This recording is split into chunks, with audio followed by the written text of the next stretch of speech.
நீ என்ன செய்ய வேண்டும்? உங்கள் இருதயத்தை மாத்திரம் இயேசுவுக்கு தந்தால் போதும். இயேசு உங்கள் பணத்தையோ பொருளையோ பொன்னையோ வேற எந்த சொத்து சுகத்தையோ கேட்கவில்லை. இயேசு உங்கள் இருதயத்தை கேட்கிறார். உங்கள் உள்ளத்தில் அவர் வாழ துடிக்கிறார். அவர் துடிக்கிறார். இயேசுவுக்கு உங்க உள்ளத்தை கொடுத்தா போதும். இயேசு உள்ளத்துல வந்து உன்னை புதிய மனுஷனாய் மாற்ற அவர் விரும்புகிறார். அவர் கிருபை என்றும் உள்ளது. சர்வ வல்லவர் அவர் கிருபை என்றும் உள்ளது.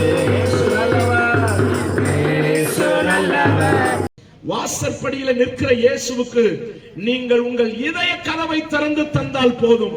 உங்கள் வாழ்க்கையில சமாதானத்தை, சந்தோஷத்தை, நிம்மதியை உங்களோடு கூட இயேசு வந்து உங்களை வாழ வைத்து உங்களை தேற்றி ஆற்றி சுகத்தை தந்து நிம்மதியை தந்து வாழ வைக்க அவர் உங்களுக்கு போதுமானவராக இருக்கிறார். பொருள் இருந்தது, பேர் இருந்தது, எல்லாமே இருந்தது.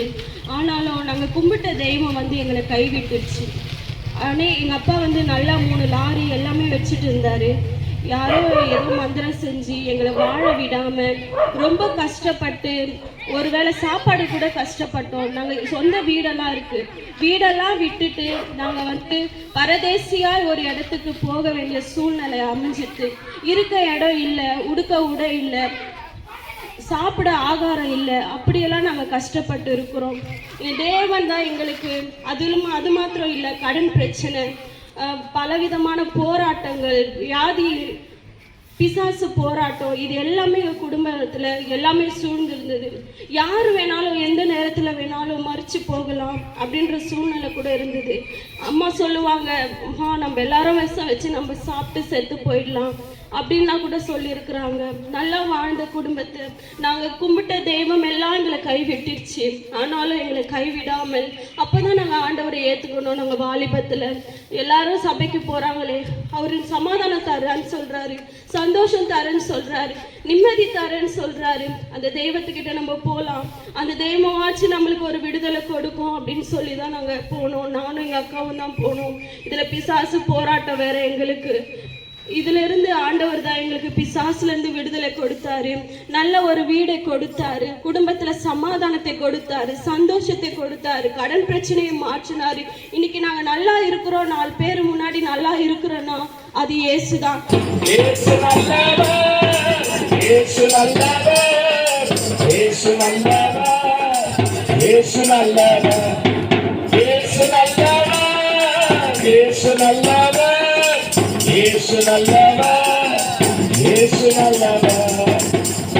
யாரோ வைத்த சூன்யத்தினாலே, யாரோ செய்ததான வாழ்க்கையை பிடிக்காம அவர்கள் செய்ததான மந்திரத்தினாலே வாழ்க்கையை இழந்து நடுத்தெருவுக்கு வருகிற அளவுக்கு அவருடைய வாழ்க்கை இழந்து போன வாழ்க்கையாய் மாறிவிட்டது. அந்த வாழ்க்கைக்கு சமாதானத்தையும் நிம்மதியையும் இழந்து போனதையும் திரும்ப தரவும் ஒரு நாள் இயேசு இந்த மகளையும் அவளுடைய குடும்பத்தையும் தேடி வந்தார் அல்லவா? இன்றைக்கு அவளுடைய குடும்பத்தை அவர் ஜீவன் உள்ளவர்களாய் வாழ வைக்கிறார் அல்லவா? மரித்து போக வேண்டும் என்று சொல்லி மரணத்துக்காக ஏங்கி தவித்த அவர்களை இயேசு சந்தித்து இன்றைக்கு ஜீவன் உள்ளவராய் வைத்திருக்கிறாரே. ஏன் உங்கள் வாழ்க்கையை மாற்ற முடியாது? எந்த மனுஷனையும் பிரகாசிப்பிக்கிற, வாழ்க்கையின் நிலைகளை மாற்றி ஆசீர்வதிக்கிற ஆண்டவர் இயேசு உங்களுக்கு நேராய் இப்பொழுது வந்து கொண்டிருக்கிறார். இதோ வாசற்படியில் நின்று கதவை தட்டுகிறேன். ஒருவன் என் சத்தத்தை கேட்டு கதவை திறந்தால் நான் அவனோடு கூட அவனுக்கு உள்ளே வந்து அவனோடு கூட போஜனம் பண்ணுவேன் என்று ஆண்டவர் சொல்லுகிறார்.